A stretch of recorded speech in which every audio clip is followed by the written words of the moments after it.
welcome back. So, ngayong araw na to guys ay talagang literal na magkukwentuhan lang tayo. Pag-uusapan natin yung mga credit card tips no, na palagi nating naririnig, nababasa, or napapanood na for some reason hindi talaga natin nasusunod 100%. And isa din ako doon guys, I'm guilty rin. So, pag-usapan natin ano-ano ba to. So, unang-una dyan is pumili daw tayo ng credit card nang naaayon sa ating lifestyle. So, halimbawa, ako, kung hilig ko mag-grocery, mag-shopping, kumain sa labas, sa mga restaurants, ang dapat daw na pipiliin kong credit card is yung credit card na maraming rewards points na binibigay or cashbacks, ganyan. For example, mahilig ka naman mag-travel, so ang pipiliin mo daw dapat na credit card is yung merong binibigay na travel miles or mga lounge access, ganyan. So, naniniwala ako dyan guys don't get me wrong, na dapat talaga nakabase sa lifestyle mo kung ano yung credit card mo. But the thing is, ang application natin sa credit card kasi hindi naman tayo yung magdedesisyon dyan. So, nakabase pa rin yan sa assessment ng bangko. So, kung halimbawa, yung assessment ng bangko is, halimbawa, in-apply mo Security Bank Platinum Mastercard kasi mahilig ka mag-travel. Ngayon, syempre, yung approval nun nakadepende sa bangko. So, kung tingin nila hindi fit sa'yo yung credit card na in-apply mo, pwedeng bigyan ka nila ng ibang credit card nila. So, hindi palagi, hindi always na kung ano yung in-apply mo ay siya ring ibibigay ng bangko. So, marami pagkakataon na nag-apply na ako na ang gusto ko lang is yung basic nila na credit card na may mababang annual fee. Pero may time na ang binibigay pa rin nila sa akin is yung platinum na card or higher tier na card. So, depende yan sa bangko. So, although merong mga pagkakataon na kung ano yung in-apply ng isang tao is in-approve ng bangko, the same. Pero most of the time, maraming chances na kung ano yung in-apply mo, hindi yun yung nabibigay sa'yo. Comment below kung ganun yung experience nyo. So, pangalawa is, wag daw natin gagamitin yung credit card nang hindi nakaplano or yung tinatawag na no impulse buying.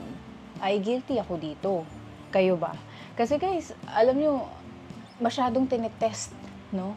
Tinetest masyado yung ating tibay sa tukso pagdating sa mga pagkakataon na ganyan. Kasi especially no, kapag meron kang mga tao na nakapaligid sa'yo na nanghihikayat or ini-encourage ka pa na sige lang, okay lang yan, go mo na yan. Installment naman 24 months installment naman, yung mga ganun guys. So, aminin nyo, may mga ganyan, di ba? So, kapag nasa ganyan kang pagkakataon, mahirap, napakahirap talaga na iwasan na hindi ka mapapaswipe. No? So, ako guilty ako dyan. So, kayo, ano ba ang masasabi nyo? Na-experience nyo rin ba yan? Kasi minsan, di ba, may gustong-gusto ka talagang bilhin. May pagkakataon na bilhin ko na nga, sige, bahala na. Alam mo yung ganun?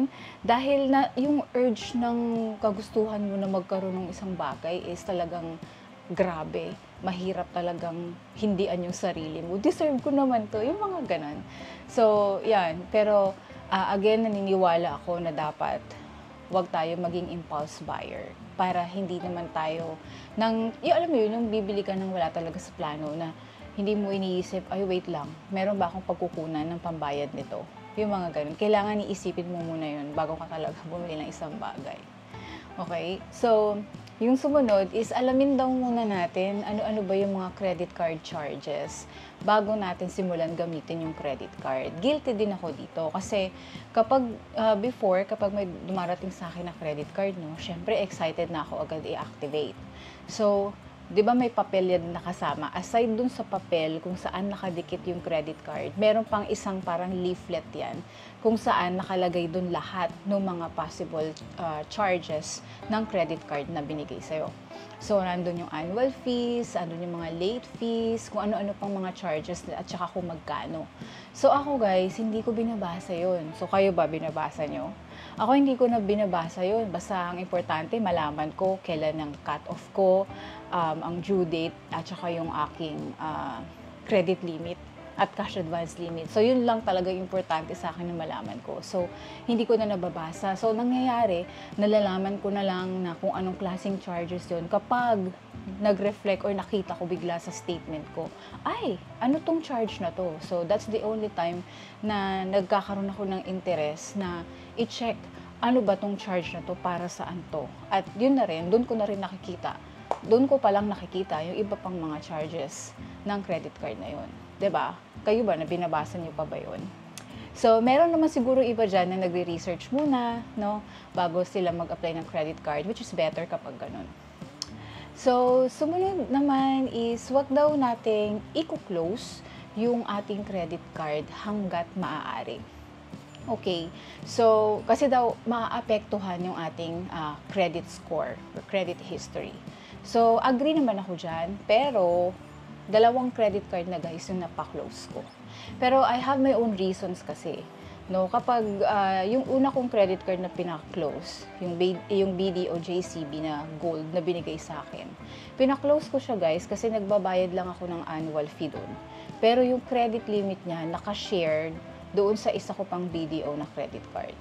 So, naisip ko parang useless na magkaroon ng dalawang credit card sa isang bangko na shared naman yung limit, tapos nagbabayad ako ng separate annual fees. Kaya pina-close ko. Yung sumunod is yung HSBC Red Mastercard ko.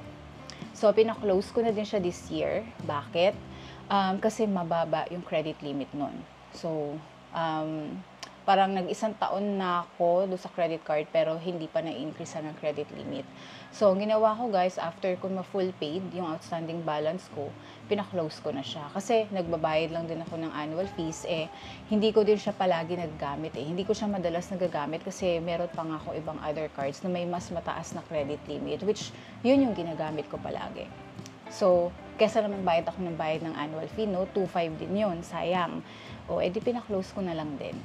'Di ba? So, yun yung mga reasons ko kung bakit ako nagpa-close ng credit card. So, kung kayo naman is may multiple credit cards, pag-isipan nyo mabuti, ano ba yung worth it na itira? At yung iba, baka gusto nyong ipa-close na lang din, no? Para hindi na kayo nagbabayad ng annual fees. Pero, kung no annual fee for life naman, yung iba yung credit card mo, okay lang din na wag mo munang ipa-close.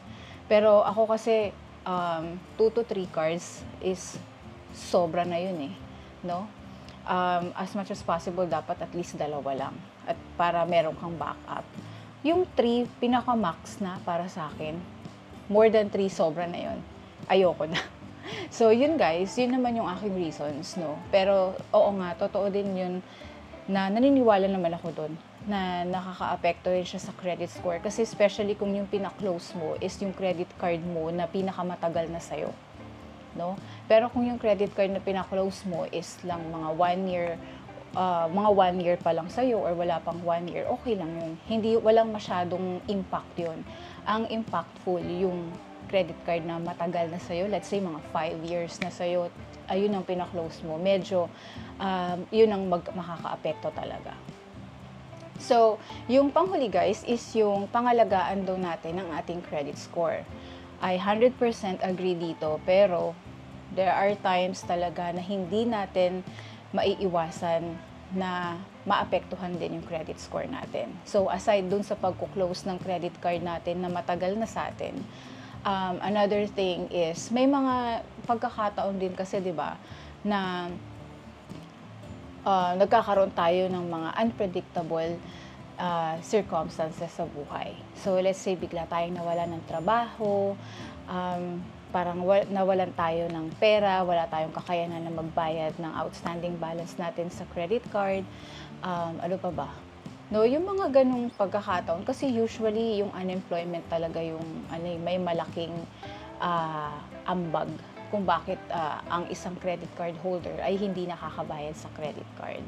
Or minsan naman yung iba talagang as in baon, as in maraming credit cards lahat, may outstanding balance. So, yun talaga, yung mga chances na bigla tayo magkakaroon ng emergency, no, magagamit natin yung card sa malaking halaga, tapos hindi natin kayang bayaran ng isang bagsakan ng buo. So, yun talaga, nagkakaroon tayo ng mga late payment fees. So, that's the time na talagang naapektuhan din yung ating credit score kasi hindi naman perfect ang buhay. So, siguro ang ibig lang sabihin dito is as much as possible, no, kung may kakayanan talaga tayong bayaran ng buo yung ating mga outstanding balance, bayaran na natin para gigising tayo sa umaga nang wala tayong iniisip na magaan sa pakiramdam kasi nakabayad na.